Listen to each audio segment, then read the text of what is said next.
Medicaid expansion wins at the ballot box, new melanoma guidelines discuss genetic testing, and high blood pressure in young adults predicts future cardiovascular events. Welcome to This Week in Managed Care. I'm Samantha DeGrande. Healthcare was a key factor in Tuesday's midterm elections, giving Democrats control of the House of Representatives and bringing Medicaid expansion to more states. Voters in Utah, Idaho, and Nebraska approved expansion, and it appeared that Medicaid expansion would continue in Montana. Said Jonathan Schleifer of the Fairness Project, "This election proves that politicians who voted to repeal the Affordable Care Act got it wrong. Americans want to live in a country where everyone can go to the doctor without going bankrupt. Expanding access to health care isn't a blue state value or a red state value, it's an American value." New guidelines from the American Academy of Dermatology will help physicians treating patients with melanoma, the deadliest form of skin cancer. New treatments developed over the past decade can cure this disease if it is caught early. The guidelines call for education and counseling in families with a history of melanoma, but caution that genetic testing is not always appropriate. Said Dr. Henson Tsao, co-chair of the guidelines group, "Every case is unique, so physicians should work with their patients and other specialists, if necessary, to explain the available options and determine the best possible treatment plan for each patient."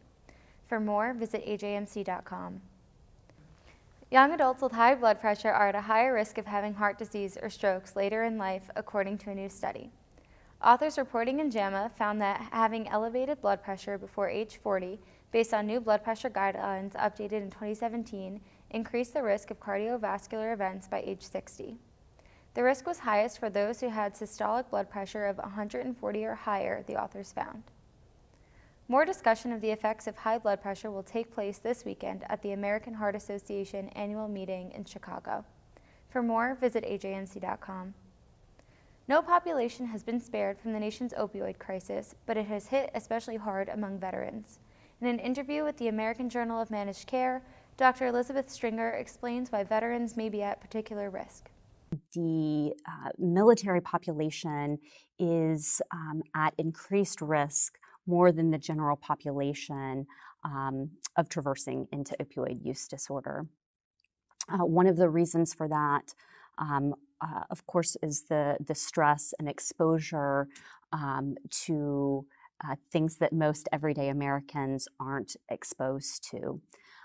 What we found in our predictive model for opioid use disorder is that behavioral health conditions are actually the best predictors of who is going to traverse into opioid use disorder, who is going to get diagnosed with opioid use disorder.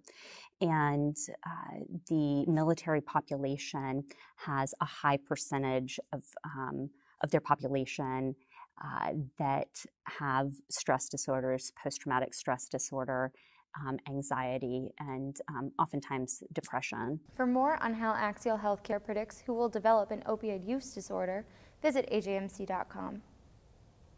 This is your last chance to register for patient-centered oncology care, which takes place Friday in Philadelphia. Join us for a full day of discussion on how new payment models are changing cancer care delivery. Dr. Barbara McEnany, the current president of the American Medical Association, is our keynote speaker, and Dr. Joseph Alvarez of City of Hope, who is the editor-in-chief of Evidence-Based Oncology, will lead the meeting. For more, visit ajmc.com. For all of us at the Managed Markets News Network, I'm Samantha DeGrande. Thanks for joining us.